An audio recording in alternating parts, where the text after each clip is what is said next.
कि उस कौम के साथ आप गलत कर रहे हैं जिसने इस देश को बहुत कुछ दिया है।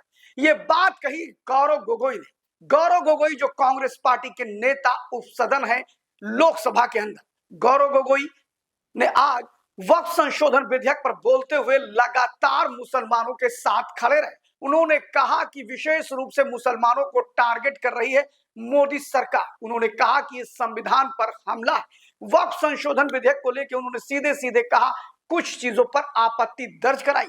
उन्होंने कहा कि RA1 पे जो उन्होंने आपत्ति दर्ज कराई कि वो व्यक्ति किसी भी जमीन को वक्फ कर सकता है जो 5 साल प्रैक्टिशनर हो, यानी कि वो इस्लामिक प्रैक्टिस करता हो, 5 वक्त का नमाजी हो, रोजा करता हो, हज करता हो और सारी चीजें, 5 साल से ऐसा कुछ दिखाई पड़ता हो कि वो मस्जिद जाता है। ऐसे लोग वक्फ नहीं कर सकते हैं जिनका दूर दूर तक इस्लाम से नाता नहीं है। कल उन्होंने धर्मांतरण किया और परसों जाकर के कोई जमीन को वक्फ कर दिया गया। इसके तहत फर्जी दस्तावेज तैयार कर लिए जाते हैं। इस प्रावधान को जो केंद्र सरकार ने किया है कि अब वो 5 साल तक मुसलमान के रूप में उसने प्रैक्टिस किया हो, यानी कि वो मस्जिद गया हो, वही दान कर सकता है।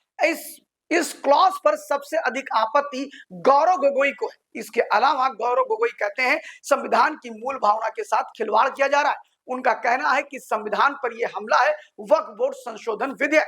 फिलहाल गौरव गोगोई ने कई तर्क दिए। उन्होंने कहा कि अपील करने के लिए आप सुप्रीम कोर्ट और हाई कोर्ट भी जा सकते थे, ऐसा उसके मूल भावना में पहले से रखा हुआ है। साथ ही गौरव गोगोई ने सरकार के मंत्री के द्वारा रखे गए प्रस्ताव में जिस तरह 2013 के संशोधन को प्रश्न चिन्ह खड़े किए गए, कटघरे में खड़ा किया गया, इसका अपोज किया। उन्होंने कहा कि सरकार के मंत्री भ्रम फैला रहे हैं।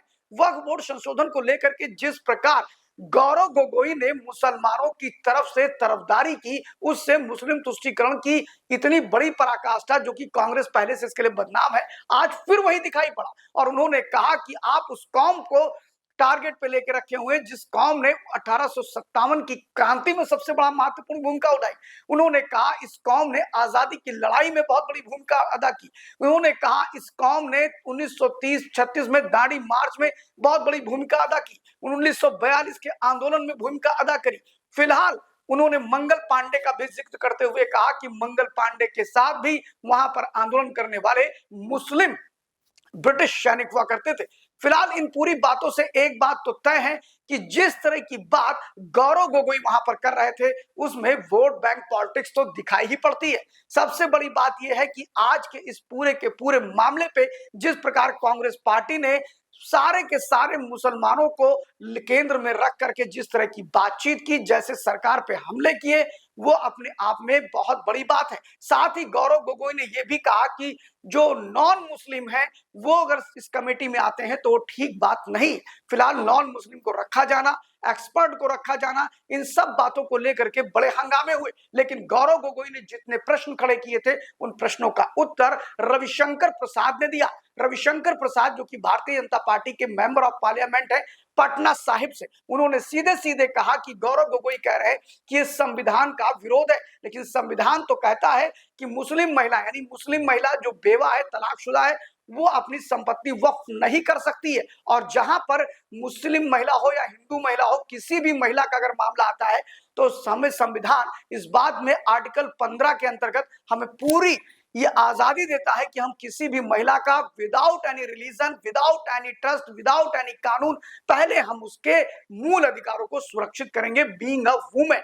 और इसको लेकर के उन्होंने कहा कि गौरव गोगोई जी पढ़ के आना चाहिए। दूसरा, गौरव गोगोई ने जो आरोप लगाया था कि पहले भी जाने अपील करने की छूट थी, उस पर सीधे रविशंकर प्रसाद ने कहा कि सिर्फ ट्रिब्यूनल में ही आप जा सकते थे, यानी कि वक्फ ट्रिब्यूनल जो था, जहां पर वकील भी मुसलमान होगा, जज भी मुसलमान होगा, सब कुछ उन्हीं का होगा। और वहां जाने के लिए जो हाई कोर्ट, तो high court auto Sumo mode में खुद ले सकता है, लेकिन वो उसको कोई आदेश पारित नहीं कर सकता। यानी एक तरह से बड़ी प्रभावी शक्ति थी। उन्होंने कहा आप लोगों को भ्रम में मत फैलाइए। फिलहाल गौरव गोगोई ने जिस तरह की बैटिंग सरकार के खिलाफ करना शुरू करी और जिस तरह कांग्रेस पार्टी के इस सांसद ने सरकार को मुस्लिम विरोधी साबित करने का प्रयास किया, सरकार को संविधान विरुद्ध विधेयक लाने के लिए कहा, ये एक तरह से अपने आप में कांग्रेस पार्टी के नेता उपसदन यानी कि गौरव गोगोई के एक तो अच्छी तरह के कहा जाए तो वक्फ संशोधन विधेयक पर बड़े जबरदस्त प्रहार किए सरकार पर। लेकिन देखना यह है कि इस प्रहार के बाद क्या कांग्रेस पार्टी की इमेज कुछ हटके हो सकती है? क्या कांग्रेस पार्टी वक्फ संशोधन बोर्ड का विरोध करके और वोटों को, मुस्लिम वोटों को अपनी तरफ ला सकती है? क्या कांग्रेस पार्टी जिस तरह मुसलमानों के पक्ष में संसद के अंदर खड़ी दिखाई पड़ी है, इसका एक बड़ा इंपैक्ट पश्चिम बंगाल, तमिलनाडु, केरला में दिखाई पड़ेगा? या फिर क्रिश्चियन से लेकर हिंदू एक होकर के अब कांग्रेस पार्टी को रगड़ देंगे इन 3 राज्यों में? फिलहाल देखते रहिए live news 24। Thank you very much.